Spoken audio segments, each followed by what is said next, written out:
Ve sevgiyle tekrar hoş geldin diyorum arkadaşlar. Tevgera jina azad li Amedê konferansek li darxist. Di konferansê de mijara sereke greva birçîbûnê a Leyla Güven û hilbijartinên herêmî bû. Hevseroka KCD û parlamentera HDP a Colemêrgê Leyla Güven 25 roj berê ji bo tecrîda serrêberê PKK Abdullah Öcalan rabe dest bi vê çalakiyê kiribû. Berdevka Meclîsa Jinan a HDP Parlamenter Dilan Dirayet Taşdemîr axaftina kir û balê da ser êriş û zextên li ser destkevtiyên jinan. Wê got li her derî li ser jinan êriş sêdebûne ku ew vê têgihiştinê ji êrişên Şengal û Efrînê nas dikin.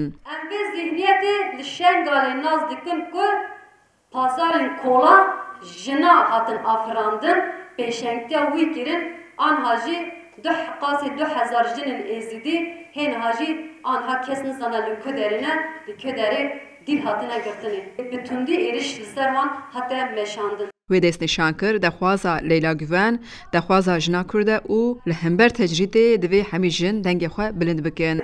Gotinê ku heva Leyla dibêje, gotinê me hemiyan e. Leyla Güven ji ber çi 24 roja greva birçîbûnê de ne? Ji ber ku nod neha vir da li ser Birêz Öcalan tecrîdekî berdewam dike. Ev tecrîd ne tenê polîtikayê ku îro Türkiye û MHP keve pêş dixe. Bi rastî ev berdewama komplaya nod nehan e. Dilan Dirayet Taşdemîr hilbijartinên herêmî bi bîr xist û got rêveberiya jinê weka xeter hat dîtin lewma ew xwast êrişên mezin li ser tekoşîna jina Kurd tê kirin ku di encama wê de bi dehan şaredarên jin girtîne û saziyê jinan hatibûn girtin. Wê got di prosa hilbijartinê de barê herî giran dikeve ser milê jinan. Di konferansê de nameya Leyla Güven hat xwendin û li ser tekoşîna tevgera jina Kurd sînevîzyonek jî hate nîşandan. Parlamentera Amedê Remziye Tosun jî beşdarê konferansê bibû. Wê jî li ser konferansê hezrê nêrînê xwe ji temaşevanên me re wiha anî ziman. Mijar zêdetir li ser Birêz Öcalan çû. Hemû delegeyan ewilê tecrîta li ser Birêz Öcalan werşikandin. Biyo qeydê xurtayî kev piştgirêkî ev zêdetir bide hev.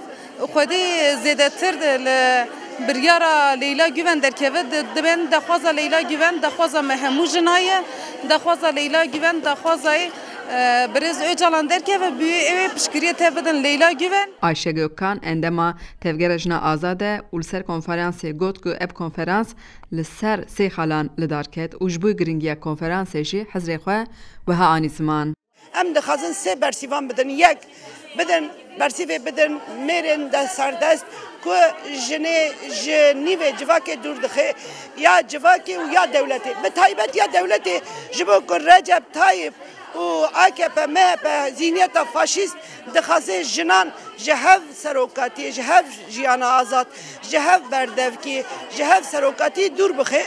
Ev konferansa bersîva van hemiyan e. Di encama konferansê de hat gotin ku tevgera jin xwedî li çalakiya Leyla Güven derdikeve û hat îfadekirin ku çalakiya Leyla Güven encama tekoşîna jina Kurd e. Beşdarên konferansê piştî xwendina encamê govendê gerandin.